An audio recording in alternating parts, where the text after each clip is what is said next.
kings and kingdoms. History is built on them. From Alexander to Ashoka, from Genghis Khan to Akbar.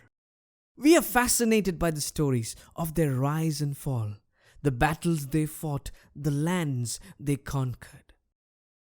So, what makes a kingdom great? And is there a kingdom that is still advancing its territories?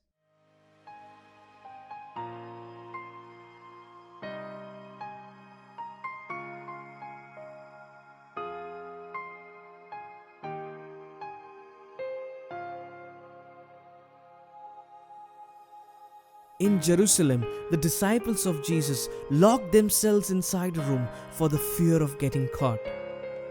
They were yet to reconcile with the gruesome killing of Jesus.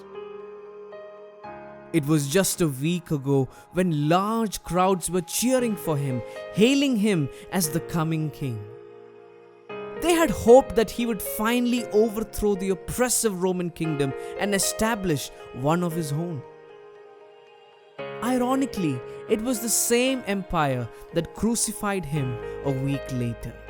Now all they could do was stare into the darkness of uncertainty. But they were wrong. Early that morning, few women went to the tomb where Jesus was laid. They were shocked to see the tomb open. The Roman seal was broken. The body of Jesus was missing. Something extraordinary had happened. Jesus had risen from the dead. They ran to tell the others. Over the next few days, Jesus appeared to his disciples in his resurrected body. They talked to him and ate with him. Death was defeated, sin was conquered, a new kingdom was born.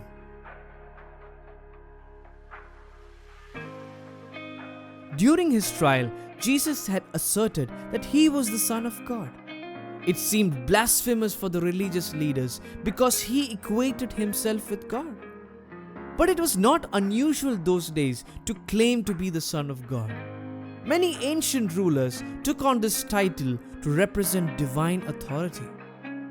Augustus Caesar, the Roman emperor when Jesus was born, was one of them. He had brought peace into his empire by crushing dissenting voices with a heavy hand. His military conquest helped him expand his empire and establish a dynasty. In contrast, Jesus preached the kingdom of God, a kingdom that was for the humble, the meek, the ones who would love and forgive. Unlike the Caesars, Jesus humbled himself and washed his disciples' feet. He was a radically different king. He came to serve and not to be served. He allowed his enemies to overpower him, to mock him and kill him.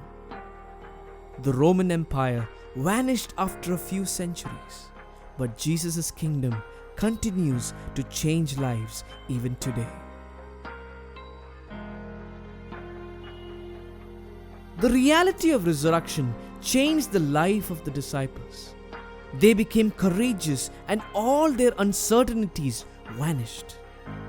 After Jesus ascended to heaven, they went about proclaiming the good news of God's forgiveness through faith in Jesus. Many went on to become martyrs for Jesus.